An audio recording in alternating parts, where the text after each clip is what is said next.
Hey guys, welcome back to vinylalbumcovers.com. This is episode number 4. Four of them. 4 episodes of Slept On. And today we're going to talk about DeBarge. You could do worse, right? DeBarge. You know who DeBarge is, don't you? Dance to the beat of the rhythm of the night. DeBarge, that guy. Just for those of you who are young, you'll know that one. The rest of us are aware of other things that he's done. And I'm going to tell you about something else that he did. So DeBarge is, without question, one of the finest high tenors that's ever existed in music. I mean, just, my gosh, just listen to Time Will Reveal. One whirl through the end of that and you'll know. Like, dude just has had it and still does. I mean, I think he's 60 now, and he's still got it. He's still just an incredibly good singer. Still, like all that power, or all those high notes, all that falsetto stuff is still in there after all this time. Just amazing, amazing voice. And Elle has released a number of solo albums. Some of them, a couple of them did well, a couple of them didn't, for a variety of different reasons. But one of the ones that got slept on was from 1994. It was his album entitled Heart, Mind, and Soul. Amazing album, absolutely amazing album. And the truth is, like, I could pick any number of songs from this album as a slept-on track, because most of them were. This was the album where he worked with Babyface a lot, and it was a match made in heaven. It was such a good pairing. And if Elle had been better health-wise, I think the album probably really would have taken off. But all that stuff's been written about elsewhere. Why write it? Why talk about it here? We're here to talk about music. So, gosh, in terms of picking a song from this, because there are so many. I mean, Where You Are, which opens the album, which has a Stevie Wonder harmonica solo on it, is just incredible. Where Is My Love, which is right after it. I think it's right after it. I forget. I haven't seen the album in a while. But it's a duet with Babyface, and it's phenomenal. Just phenomenal. Can't Get Enough is really good. See, I'm vacillating now. I kind of want to talk about the next one, but then I kind of don't. I kind of want to talk about this other one instead. This is tough. This is really hard, because it's such a good album. You can't get it wrong. Okay, I know what I'm going to do. So, It's Got to Be Real is amazing too. Love that song. It actually features Dionne Farris in the chorus. You remember Dionne Farris?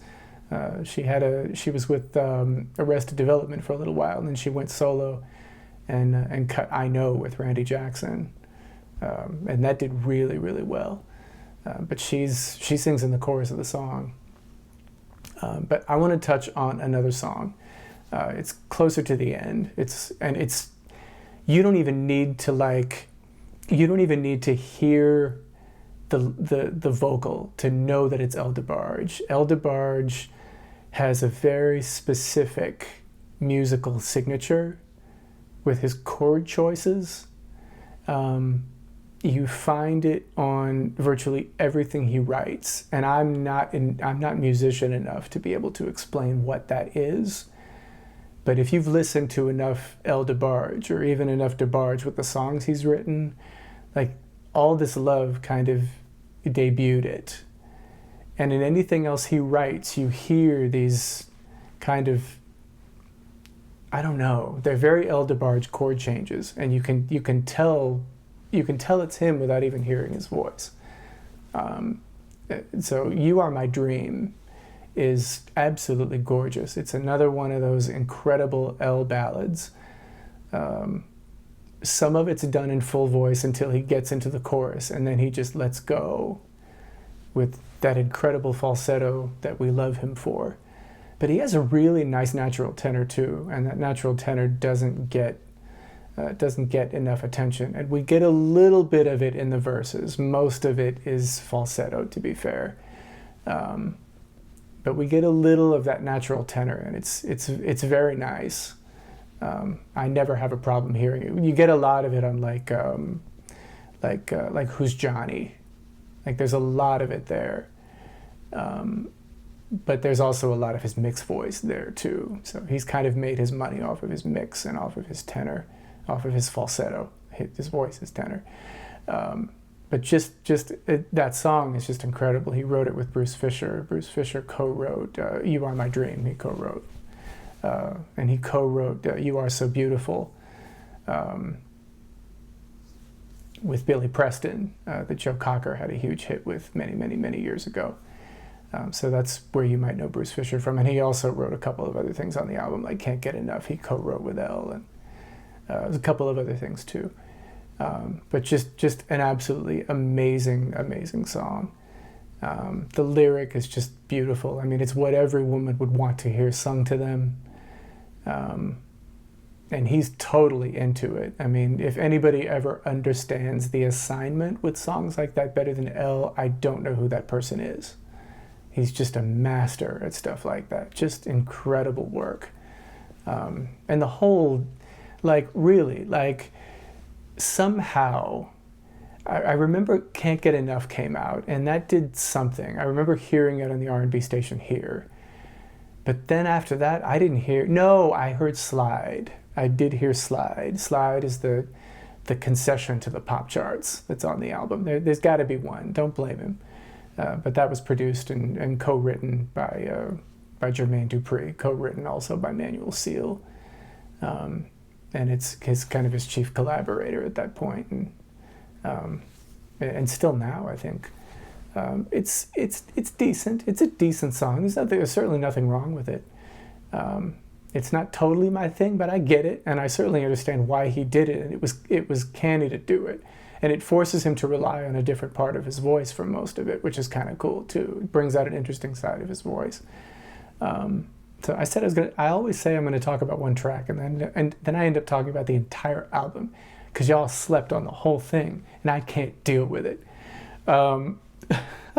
But You Are My Dream is just absolutely gorgeous, to kind of get back to the point of this video cast. Just an amazing slow jam. And y'all missed it, and how dare you. But you don't have to miss it anymore, because if you go to the streamers, you will find it there. The whole album is available on the streamers.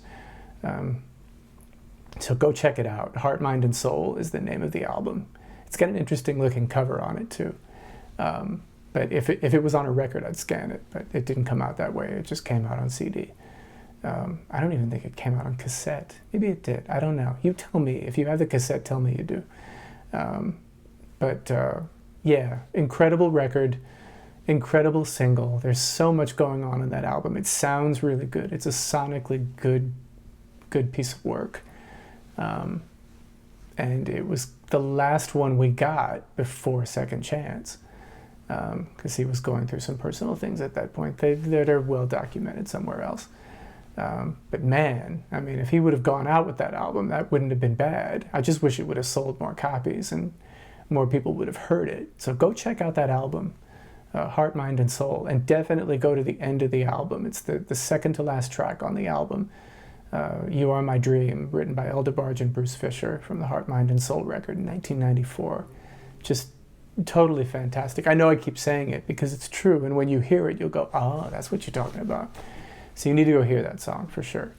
Well worth your trouble. Anyway, thank you very much for watching.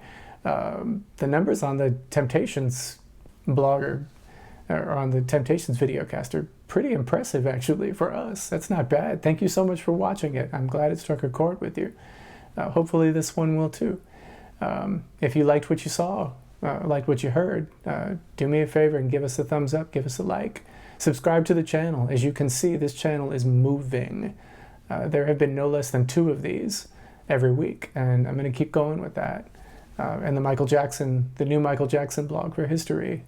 I keep saying blog. The new Michael Jackson video cast will be coming up this coming Monday at 9 a.m. It'll debut then. And then we've got Invincible, and then that'll do it. Then we're going to have to think of something else. We will. We already have an idea for it.